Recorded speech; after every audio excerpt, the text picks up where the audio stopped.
कोई भी किसान को अगर माइनिंग वाला डिस्टर्ब करने के लिए आया, हमको फोन करे, हम उस माइनिंग वाला को वहीं नापेंगे, उसको कान पकड़ेंगे माइनिंग वाला का और तुम चलो भट्टा वाला के यहाँ चलो, तुम देखो कहां से यह मिट्टी आता है, तुम्हारा बाप के घर से आता है मिट्टी ना, तुम जहां से लाइसेंस देते हो वहां से मिट्टी काटना पड़ेगा, माइनिंग को जवाब देना पड़ेगा।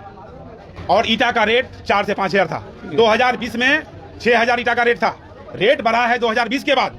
लोग अगर सवाल करता है तो हमसे मुखातिब करे, बहस करे हमसे कि मेरे वक्त में कोई भी लाश पोस्टमार्टम नहीं होता था, मेरे वक्त में कोई भी लाश कब्रिस्तान से नहीं उठता था। कोई भी पदाधिकारी हो, अगर वो एमएलए का बात नहीं सुनता है, इसका मतलब है कि वो एमएलए कमजोर है। आज क्षेत्र में बिजली नहीं रहता है, इसका मतलब है कि एमएलए कमजोर है, एमपी कमजोर है।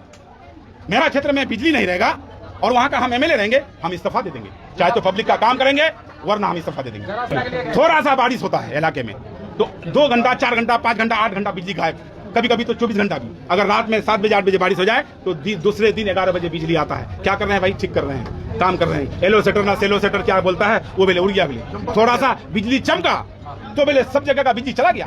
भला अजीब मामला है भाई। बिजली के पदाधिकारी को मैं कहना चाहूंगा, चाहे तो आप बहादुरगंज विधानसभा के लोगों को बिजली दो, वरना यहाँ से ट्रांसफर करके भागो, नहीं तो हम लोग चड्डी में घुमाएंगे बहादुरगंज विधानसभा।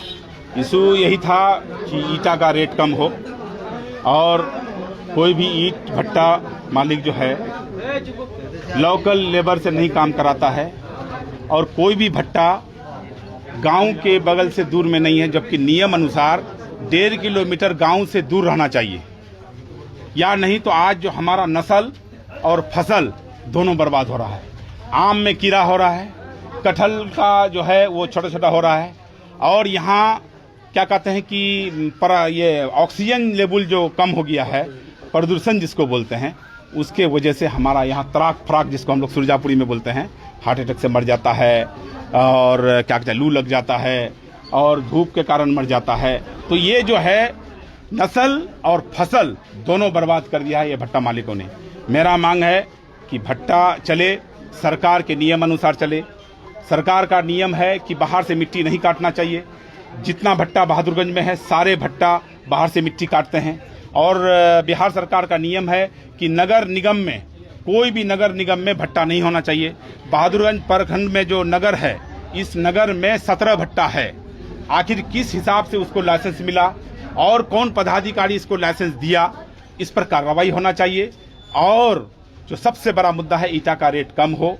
जब तक ईटा का रेट कम नहीं होगा तब तक हम लोग पीछे नहीं हटेंगे। आम नागरिक रोड पर उतर जाएगा।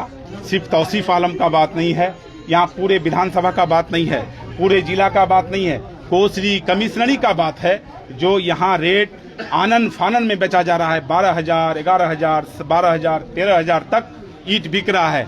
आखिर इसके पीछे है कौन? कोसी कमिश्नरी में जो माफिया चला रहा है, माफिया तंत्र, ईंट भट्टा लोग एक संगठन बना करके एक अवैध वसूली कर रहा है। कोई रेट पूछने जाइए तो कोई रेट नहीं है। आप ईटा खरीदने के लिए जाइए तो चालान में सिर्फ ईटा का संख्या लिखा जाता है, 1000 ईटा या 1500 ईटा कोई भी ट्रैक्टर में, यानी कोई भी रेट बैठाया नहीं जाता है। मेरा मांग है कि हर चालान में रेट बैठाया जाए ताकि जीएसटी जो हो वो सरकार के खाते में जाए। ये तो डायरेक्ट जीएसटी चोरी हो रहा है, ये माइनिंग जीएसटी चोरी करा रहा है। मेरा आरोप है कि माइनिंग सारे भट्टा, लगभग 600 भट्टा किसान जिला में है, सारे भट्टा से मंथली लेकर के भट्टा वाला का साथ दे करके मनमानी रेट में ईट बेचवा रहा है। लेकिन विधायक जी, जो प्रधानमंत्री आवास है उसमें ईटा के साथ साथ सीमेंट और रड भी लगता है, तो सिर्फ आवास ईटा पे ही क्यों, सीमेंट और रड पे क्यों नहीं? देखिए, मेरा अधिकार क्षेत्र में है, मिट्टी मेरा इलाका में भट्टा बनता है, भट्टा है, तो हमको जो 1,35,000 किसी भी गरीब आदमी को इंदिरा आवास दिया जाता है, तो ईटा का दाम उसमें क्या कहते हैं कि 5715 रुपया के हिसाब से रेट बैठा करके, यानी रेट ईटा का अलग होता है, बालू का अलग होता है, लोहा का अलग होता है, गिट्टी का अलग होता है, सारा चीज मिला करके, लेबर का अलग होता है, सारा चीज मिला करके हमको, यानी हमारे जनता को 1,35,000 ये इंदिरा आवास दिया जाता है। तो जो आदमी को एक क्या कहते हैं 5715 रुपया के हिसाब से पैसा दिया जा रहा है, और यहाँ हम 12,000 रुपया से 11,000 रुपया में या 12,000 में अगर ईटा लेंगे तो वो 1,35,000 में मेरा इंदिरा आवास उठेगा? सवाल ये है। सवाल यह है कि इंदिरा आवास बहुत सब क्या होता है कि छत लेवल तक भी नहीं पहुंचता है, पैसा खत्म हो जाता है, क्योंकि सिस्टम में भी जाता है और रेट अनाप शनाप लेता है लोग। और पदाधिकारी लास्ट में क्या करता है, ग्रामीण में जिसके नाम पर इंदिरा आवास होता है उसके नाम पर चाहे तो एफआईआर कर देता है या उसको नोटिस दे देता है कि इतना दिन के अंदर घर उठाओ या नहीं तो तुम्हारे ऊपर एफआईआर होगा। तो मेरा कहने का मतलब है कि आप एक तरफ रिकवरी के लिए चिट्ठी भेजते हैं और दूसरी तरफ आप मनमानी रेट में ईटा और बालू सीमेंट खरीदना पड़ता है। तो इसमें भी देखिए ना, एक तरफ टोपी लगा करके कहिएगा कि हम शुद्धिकरण है तो नहीं होगा, आपको शुद्धिकरण सब में करना पड़ेगा, ईटा का रेट में भी करना पड़ेगा। और भट्टा का जो गलत लाइसेंस दिए हैं नगर में, आप 17 भट्टा का जो बहादुर नगर में जो दिए, कैसे दिए, किस कानून के तहत दिए, और मिट्टी जो बाहर से लाते हैं ये किस कानून पर आता है। हमारा देहाती क्षेत्र में कोई आदमी अगर 1 टेलर ईटा या ये 1 टेलर मिट्टी काटने के लिए जाता है तो माइनिंग थाना प्रभारी को ले आकर के पहुंचा करके टेलर को सीज करता है, गाड़ी को सीज करता है, चालान काटता है, मनमाने इसे माइनिंग 1 लाख 1.5 लाख फाइन करता है। तो तुम ये किसान के लिए अलग कानून, भट्टा वाला के लिए अलग कानून, तुम फाइन अगर किसान पर करोगे तो भट्टा मालिक पर भी ये करना पड़ेगा, एफआईआर करना पड़ेगा। नहीं तो हम लोग एक देश एक दोहरी नीति हम लोग चलने देंगे। कोई भी किसान को अगर माइनिंग वाला डिस्टर्ब करने के लिए आया हमको फोन करे, हम उस माइनिंग वाला को वहीं नापेंगे, उसको कान पकड़ेंगे माइनिंग वाला का और उसको पकड़ के तुम चलो भट्टा वाला के यहाँ चलो, तुम देखो कहां से यह मिट्टी आता है, तुम्हारा बाप के घर से आता है मिट्टी ना, तुम जहां से लाइसेंस देते हो वहां से मिट्टी काटना पड़ेगा, माइनिंग को जवाब देना पड़ेगा। और मेरा मांग है, मुद्दा यह था कि बिजली लेजर व्यवस्था को लेकर के था, लेकिन 4 टर्म अभी विधायक रहे, फिर भी लोगों का शिकायत है कि अभी ट्रांसफार्मर नहीं है, कहीं पे पोल नहीं है। तो सर 4 टर्म जब आप थे उस समय कैसे? अब मेरा बात सुन लीजिए, जब हमको एमएलए बनाया था 2005 में, 2005 में कोई भी गांव में बिजली नहीं था, कोई भी गांव में रोड नहीं था और ईटा का रेट 4 से 5 हजार था। 2020 में 6,000 ईटा का रेट था, रेट बढ़ा है 2020 के बाद।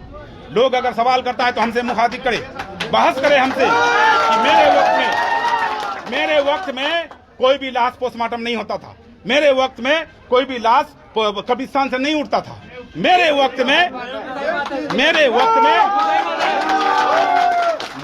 में कोई भी पदाधिकारी को इतना हिम्मत नहीं था जो एमएलए ब्लॉक में आ जाए और किसी का मोटर रसीद के लिए 3,000 रुपया कहे और मोटर रसीद करता था। मेरे वक्त में नहीं था ये सब। कोई भी पदाधिकारी हो अगर वो एमएलए का बात नहीं सुनता है, इसका मतलब है कि वो एमएलए कमजोर है। आज क्षेत्र में बिजली नहीं रहता है, इसका मतलब है कि एमएलए कमजोर है, एमपी कमजोर है।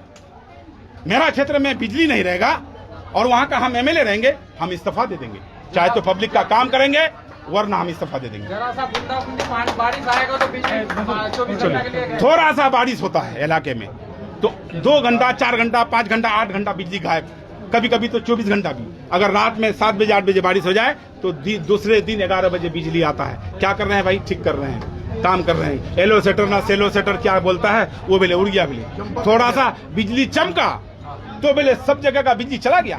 साला अजीब मामला है भाई। बिजली के पदाधिकारी को मैं कहना चाहूंगा, चाहे तो आप बहादुरगंज विधानसभा के लोगों को बिजली दो वरना यहाँ से ट्रांसफर करके भागो, नहीं तो हम लोग चड्डी में घुमाएंगे बहादुरगंज विधानसभा।